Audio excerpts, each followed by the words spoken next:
слушател од Вашингтон, го гледате ТВ журналот News Flash на гласот на Америка на македонски, а сум Јане Бојаджиевски. Вестите ги почнуваме со авионската несреќа на патничкиот авион на компанијата Ethiopian Airlines со 90 патници и членови на екипажот кои се урна во водите на Медитеранот, кусо време по полетувањето од аеродромот во Бејрут, по невреме. Авионот инаку сообраќал до Адис Абеба. Ethiopian Airlines соопштија дека 82 патници и 8 членови на екипажот биле во авионот од типот Boeing 737 кога исчезнал од радарите само неколку минути по полетувањето од меѓународниот аеродром во Бејрут. Сведоци велат дека забележале огнена топка како се урнала во морето. Авионот сообраќал на релација од Бејрут до главниот град на Етиопија, Адис Абеба. Ливанскиот претседател Микел Сулеман рече дека нема индикации дека се работи за терористички акт. Премиерот на Хаити Жан Макс Белериф е во Канада на меѓународен состанок за планирање на обновата на Хаити, додека хуманитарните работници продолжуваат со борбата за доставување на неопходната храна, вода и медицински намирници. Откако силен земјотрес пред 2 недели ја погоди оваа карипска нација, канадскиот премиер Стивен Харпер е домаќин на средбата во Монтреал. Американската државна секретарка Хилари Клинтон и шефовите на дипломатии на повеќе од 10 на држави, како и представници од невладини организации учествуваат на средбата. 3 експлозии на бомби во хотели и други локации во главниот град на Ирак однесоа најмалку 11 животи. Една од бомбите експлодирала во близина на хотелот Шератон во Багдад, додека на другата цел бил хотелот Бавилон. Третата експлозија се случила во централен Багдад. Сите 3 се случиле во кус временски интервал. Официјални лица велат дека најмалку 21 лице е повредено. Секоја година истражувачка група за заштита на животната средина во Вашингтон објавува студија за состојбите во светот.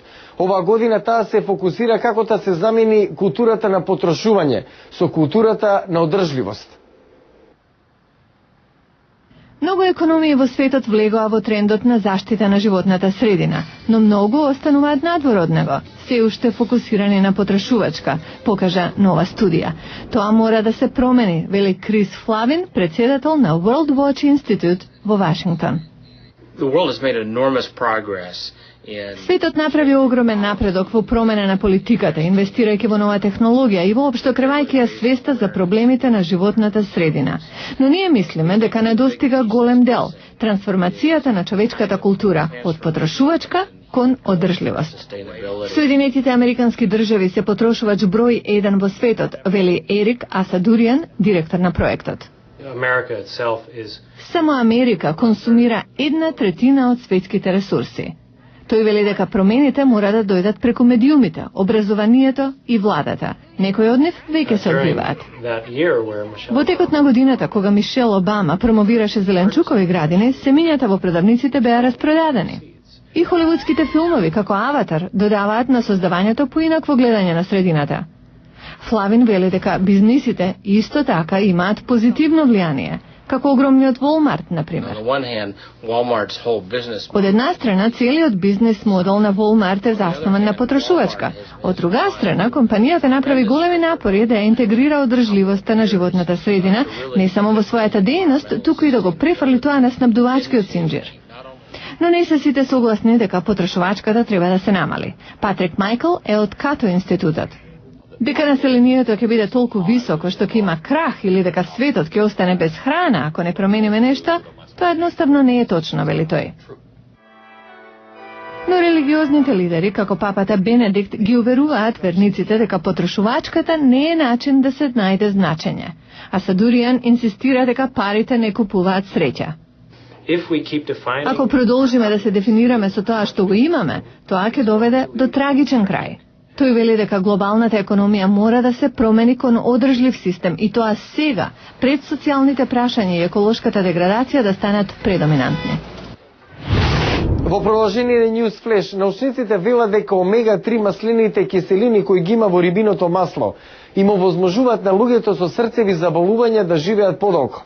Што вели таа студија? Дали е точно, ќе ви откриеме од следниот прилог. Вака изгледа болест на коронарни артерии.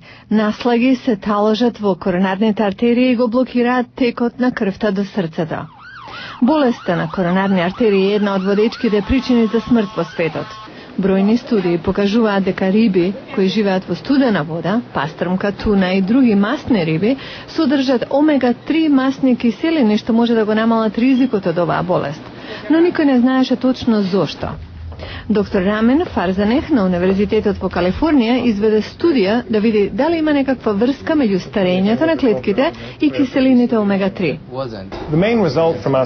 Главен резултат од нашата студија е што пациентите со високо ниво на омега-3 рибино масло во крвта се чини дека имаат забавување на биолошкиот заштитните капачиња на краевите на хромозомите, наречени теломери, покажани овде во црвено, содржат генетски материјал. Со нивното скусување, клетките стареат. Доктор Фарзанех и колегите ја мереле должината на теломерите на крвните клетки на 600 срцеви болни. Тие сакале да видат дали има некаква врска меѓу нивото на омега-3 масните киселини и промената на должината на теломерите за одреден период на време. Пациентите со највисоко ниво на омега-3 рибино масло покажаа најмало намалување на должината на теломерите, додека оние со најмало ниво на омега-3 рибино масло во крвта имале најголемо скратување на теломерите, што сугерира дека тие пациенти стареат побрзо од оние со поголемо ниво на рибино масло во нивната крв.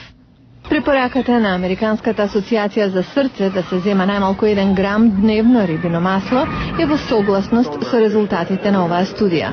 Но омега-3 не се добри само за срце, се поврзуваат со намалување на воспаленија на зглобовите, забавување на опаѓањето на меморијата и намалување на макуларната дегенерација, што е најчеста причина за слепило кај постарите. Утре во Newsflash, по земјотресот во Хаити остана само едно место непроменето – заборавениот град.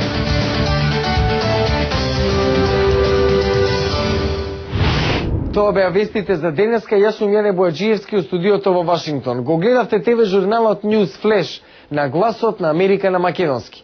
Најнови информации погледнете на нашата веб страница glasnaamerika.com. Пријатна вечер. Се гледам утре.